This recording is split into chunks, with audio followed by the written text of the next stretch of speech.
الحمدللہ رب العالمین والصلاة والسلام علی سید المرسلین وعلی آلہ وصحبہ اجمعین، اما بعد۔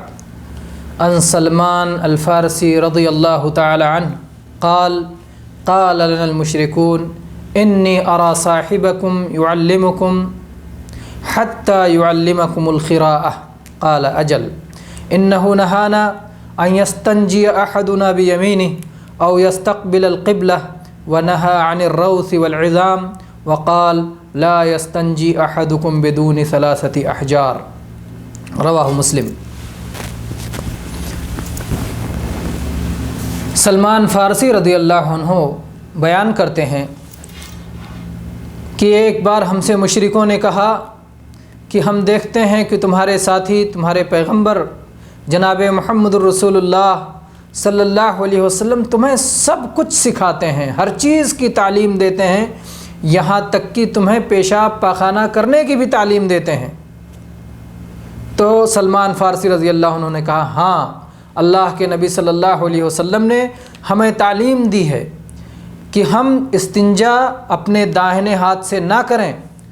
اور قبلہ منہ ہو کر کے نہ بیٹھیں اور گوبر اور ہڈیوں سے استنجا نہ کریں، اس سے منع کیا ہے، اور آپ نے فرمایا ہے کہ 3 پتھروں سے کم میں ہم استنجا نہ کریں۔ قربان جائیے میرے بھائیوں، سلمان فارسی رضی اللہ عنہ کے طریقے دعوت پہ، صبر پہ، تحمل پہ، کہ جب مشرکوں نے کہا، چڑھاتے ہوئے کہا، طنز کے انداز میں کہا کہ تمہارے نبی تو سب کچھ حتیٰ کہ پیشاب پخانے کا طریقہ بھی سکھاتے ہیں، تو اس موقع پر انہوں نے اس کا دفاع کرنے کے بجائے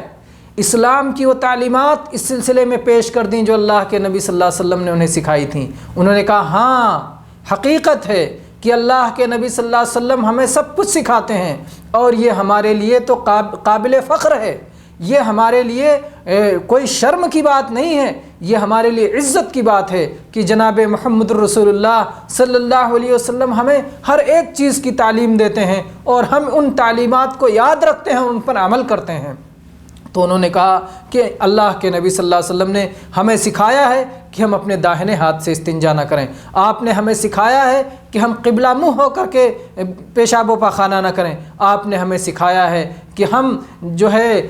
ہڈی سے یا گوبر سے ہم استنجا نہ کریں، اور اسی طرح سے اگر ہمیں پتھروں سے یا مٹی سے استنجا کرنے کی ضرورت ہو تو طاقت استعمال کریں، 3 سے کم استعمال نہ کریں۔ تو میرے بھائیوں، اس طرح سے اسلام نے ہر چھوٹی بڑی چیز کی تعلیم دی ہے۔ آئیے آج بیت الخلاء کے چند آداب پر گفتگو کرتے ہیں۔ اس سلسلے میں جناب محمد الرسول اللہ صلی اللہ علیہ وسلم کی ایک حدیث ہے جو سنن ابی داؤد میں حسن سند سے آئی ہے، اجتنبوا الملاعن الثلاث البراز فی الموارد وقارعۃ الطریق والظل۔ اللہ کے نبی صلی اللہ علیہ وسلم نے فرمایا 3 لعنت والی جگہوں سے بچو، ایک تو گھاٹوں پر پاخانہ کرنے سے، دوسرے چلنے والے راستوں پر پاخانہ کرنے سے، اور تیسرے سائے میں پاخانہ کرنے سے۔ ظاہر بات ہے جہاں گھاٹ ہے، جہاں لوگ خود پانی پیتے ہیں، اپنے جانوروں کو پانی پلاتے ہیں، یا جو راستے ہیں جن پر لوگوں کا گزر ہوتا رہتا ہے، عام طور پہ چلتے رہتے ہیں، یا سایہ ہے جہاں لوگ جا کر کے سایہ حاصل کرتے ہیں، اگر کوئی جا کر کے ان جگہوں کو گندہ کرے گا، وہاں پر پیشاب یا پاخانہ کرے گا، تو جو بھی وہاں سے گزرے گا وہ اسے لعنت کرے گا کہ کس شخص نے ان جگہوں کو گندہ کر دیا۔ تو ان جگہوں کو گندہ کرنے سے جناب محمد الرسول اللہ صلی اللہ علیہ وسلم نے منع فرمایا ہے۔ ایک اور حدیث میں آپ نے فرمایا اتقوا اللعانین، 2 لعنت والی جگہوں سے بچو۔ آپ صحابہ نے پوچھا کہ کیا ہیں وہ 2 لعنت والی جگہیں؟ آپ نے فرمایا کہ لوگوں کے راستے میں یا لوگوں کے سایہ حاصل کرنے کی جگہ میں جو شخص جو ہے پیشاب یا پاخانہ کرتا ہے تو وہ لعنت والا کام کرتا ہے۔ میرے بھائیوں، اسی طرح سے وہ جگہیں جہاں جیسے سایہ کرتے ہیں، ویسے ٹھنڈیوں میں لوگ جہاں دھوپ حاصل کرتے ہیں، وہ جگہیں بھی گویا جو جگہیں لوگوں کے استعمال کی ہوں، جن جگہوں سے لوگ فائدہ اٹھاتے ہوں، اور جن جگہوں کی گندگی کی وجہ سے جو ہے لوگوں کو تکلیف ہوتی ہے، تو ان سے اپنے آپ کو بچانا چاہیے، اور ان جگہوں کو نجس کرنے سے ایمان والوں کو تکلیف پہنچتی ہے، اور ایمان والوں کو تکلیف دینا حرام ہے۔ اسی طرح سے میرے بھائیوں، میرے بھائیوں ان آداب کا خیال ہمیں رکھنا چاہیے۔ اور اسی طرح سے پاخانے کے آداب میں سے یہ بھی ہے کہ جب قضاء حاجت کرنا ہو تو آدمی کہیں ایسی جگہ چلا جائے کہ جہاں پر جو ہے اس لوگوں سے پردہ، جہاں پر کہ لوگوں سے پردہ ہو جائے۔ اسی طرح سے رکے ہوئے پانی میں ٹھہرے ہوئے پانی میں پیشاب کرنے سے بھی منع کیا گیا ہے۔ اور ظاہر بات ہے کہ معروف ہے کہ اگر ایسی جگہ جو ہے پیشاب کیا جائے گا تو پانی گندا ہو جائے گا اور پانی جو ہے لوگوں کے استعمال کے لائق نہیں رہ جائے گا، اور جب پیشاب کرنے سے روکا گیا ہے تو پاخانہ کرنا بدرجہ اولا منع ہوگا۔ یہ صحیح مسلم کی حدیث ہے کہ نبی صلی اللہ علیہ وسلم نے ٹھہرے ہوئے پانی میں پیشاب کرنے سے روکا ہے۔ اسی طرح سے جب آدمی بیت الخلاء میں جائے تو اپنے ساتھ کوئی ایسی چیز نہ لے کے جائے جس میں اللہ کا ذکر ہو، تاکہ اللہ کے نام کی جو ہے اس کی توہین سے بچا جا سکے۔ البتہ اگر کوئی ضرورت ہو، کوئی حاجت ہو تو حاجت کے وقت میں آپ جانتے ہیں کہ اسلام کا قاعدہ ہے لا یکلف اللہ نفسا الا وسعہا، کہ اللہ تبارک و تعالیٰ کسی کو اس کی طاقت سے زیادہ بوجھ نہیں ڈالتا۔ اگر چوری ہونے کا خطرہ ہے اور یا اسی طرح سے اس کی حفاظت نہیں ہو سکتی ہے باہر، تو آدمی اسے ساتھ لے کر جا سکتا ہے۔ اسی طرح سے بیت الخلاء کے پیشاب پاخانہ کرنے کے آداب میں سے یہ بھی ہے کہ قبلہ کی طرف نہ ہی پیٹھ کریں اور نہ ہی منہ کریں اور نہ ہی پیٹھ کریں اس حالت میں، جیسا کہ ابو ایوب انصاری رضی اللہ عنہ کی حدیث ہے کہ اللہ کے نبی صلی اللہ علیہ وسلم نے فرمایا ہے کہ جب تم میں سے کوئی شخص پیشاب پاخانہ کرنے کے لیے جائے تو نہ قبلہ کی طرف منہ کرے اور نہ ہی قبلہ کی طرف پیٹھ کرے۔ اور اس حدیث میں یہ کہا گیا کہ مشرق یا مغرب کی طرف منہ یا پیٹھ کر لیا کرو۔ یہ صحیح بخاری اور صحیح مسلم کی حدیث ہے۔ اصل میرے بھائیوں اس میں جو کہا گیا مشرق یا مغرب کی طرف منہ پیٹھ کر لیا کرو، تو اللہ کے نبی صلی اللہ علیہ وسلم نے یہ حدیث کہاں بیان فرمائی؟ مدینہ منورہ میں، کہ جہاں مشرق اور مغرب کی طرف پیٹھ کرنے کی وجہ سے قبلہ کی طرف پیٹھ نہیں ہوگا، بلکہ شمال یا جنوب میں منہ اور پیٹھ کرنے کی وجہ سے قبلہ کی طرف منہ یا پیٹھ ہو جائے گا۔ تو آپ نے کہا مشرق یا مغرب کی طرف کرو، جس کی وجہ سے قبلہ کی طرف۔ لیکن وہ لوگ جن کا قبلہ مشرق یا مغرب میں پڑتا ہے، اگر وہ ایسا کریں گے تو وہ ظاہر بات ہے کہ ان کا قبلہ کی طرف منہ یا پیٹھ ہو جائے گا، تو وہ لوگ شمال یا جنوب کی طرف منہ یا پیٹھ کریں گے۔ اسی طرح سے میرے بھائیوں بیت الخلاء میں داخل ہوتے ہوئے یا بیت الخلاء سے نکلتے ہوئے کچھ دعائیں سکھائی گئی ہیں جن دعاؤں کا ہمیں التزام کرنا چاہیے۔ اللہ کے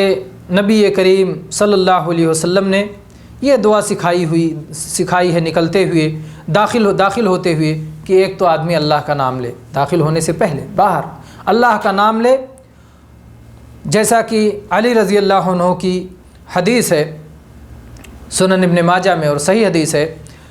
علامہ البانی نے صحیح قرار دیا ہے، ستر ما بین الجن وعورات بنی آدم اذا دخل الکنیف ان یقول بسم اللہ، کہ جب آدمی ان جگہوں پہ جائے تو جنات کی نظر سے حفاظت کے لیے اگر وہ اللہ کا نام لے لیتا ہے تو حفاظت ہو جاتی ہے، جناتوں کی نظروں سے انسان کے شرمگاہوں کی حفاظت ہو جاتی ہے اللہ کا نام لینے سے، اس لیے بسم اللہ پڑھے، اور اس کے بعد پڑھے اعوذ باللہ من الخبث والخبائث، یہ دعا پڑھے۔ اور امام بخاری رحمہ اللہ نے جو ہے سعید بن زید رحمہ اللہ سے یہ ذکر کیا صحیح بخاری اور صحیح مسلم میں، کہ جب بیت الخلاء میں داخل ہونا چاہے تو داخل ہونے سے پہلے یہ دعا پڑھے اللہم انی اعوذ بک من الخبث والخبائث۔ اس طرح سے آدمی اللہ کی پناہ میں چلا جاتا ہے سرکش شیطانوں سے اور شریر نفوس سے، اور اسی طرح سے جو بھی خبیث چیزیں، خبیث ارواح ہیں، خبیث جو نقصان پہنچانے والی ہیں انسان کو، ان سے اپنے آپ کو اللہ کی حفاظت میں بندہ دے دیتا ہے۔ ایسے ہی میرے بھائیوں داخل ہوتے ہوئے آدمی پہلے بایاں پیر رکھے اور نکلتے ہوئے پہلے دایاں پیر آگے رکھے اور کہے غفرانک، نکلنے کے بعد کہے غفرانک، اے اللہ میں تیری بخشش کا طالب ہوں، اے اللہ میں تیری مغفرت کا طلبگار ہوں۔ جیسا کہ سنن ترمذی کی حدیث ہے، سنن ابی داؤد کی بھی حدیث ہے اور صحیح حدیث ہے کہ اللہ کے نبی صلی اللہ علیہ وسلم جب خلا سے نکلتے تھے تو غفرانک پڑھتے تھے۔ آپ نے اس ادب کی تعلیم دی ہے۔ اسی طرح سے جب آدمی قضائے حاجت کے لیے جائے تو پردے کا خاص خیال رکھے۔ اللہ کے نبی صلی اللہ علیہ وسلم اس کے لیے کافی دور نکل جاتے تھے اور جو ہے آپ چھپ کر کے کوئی بھی اونچی جگہ یا اسی طرح سے کھجوروں کے درختوں کے پیچھے چھپ کر کے آپ بیت الخلا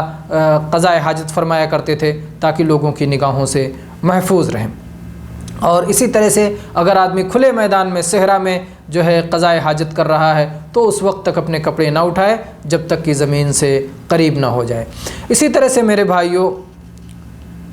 پیشاب کرنے کے معاملے میں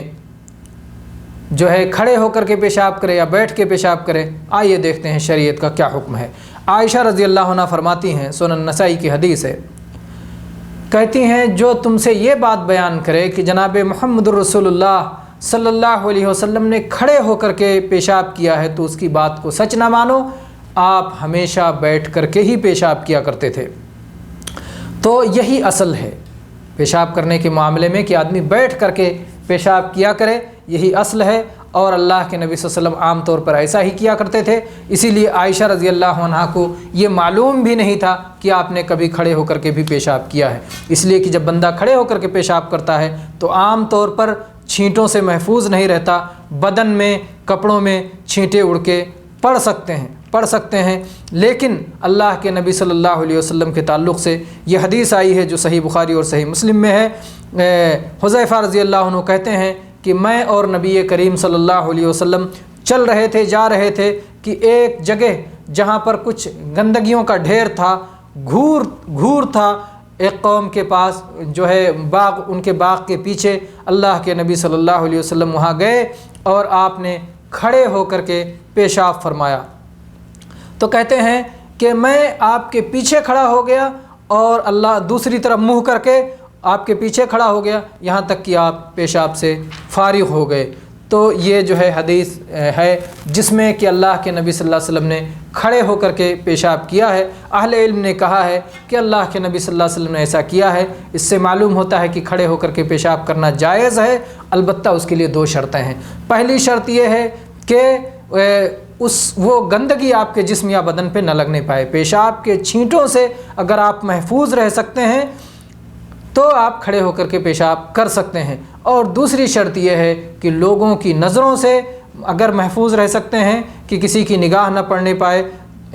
تو یہ دو شرطیں ہیں، ایک تو پیشاب کے چھینٹے نہ پڑنے پائیں اور دوسرے یہ کہ لوگوں کی اس پر نظر نہ پڑتی ہو، نظروں سے لوگوں کے نظروں سے حفاظت ہو۔ تو ان دو شرطوں کے ساتھ کھڑے ہو کر کے پیشاب کرنا جائز ہے۔ کیا بلا ضرورت بھی کھڑے ہو کر کے پیشاب کیا جا سکتا ہے؟ اس سلسلے میں علماء کرام کی سعودی عرب میں جو کمیٹی ہے انہوں نے یہ فتویٰ دیا ہے کہ اگر بلا ضرورت بھی کوئی شخص کھڑے ہو کر کے پیشاب کرتا ہے تو وہ گنہگار نہیں ہوگا، البتہ اس نے افضل کو چھوڑ دیا۔ افضل یہ تھا، اور نبی کریم صلی اللہ علیہ وسلم جو اکثر اور عام طور پہ کیا کرتے تھے کہ آدمی بیٹھ کر کے پیشاب کرے، یہی افضل ہے۔ اسی طرح سے میرے بھائیوں، داہنے ہاتھ کو قضائے حاجت میں استعمال نہ کیا جائے، اس کا ذکر جو ہے پہلے آ چکا ہے سلمان فارسی رضی اللہ عنہ کی حدیث ذکر کرتے ہوئے۔ اسی طرح سے اسلام کی خوبیوں میں سے ایک اہم خوبی یہ ہے کہ اسلام نے آسانی دی ہے، لوگوں پہ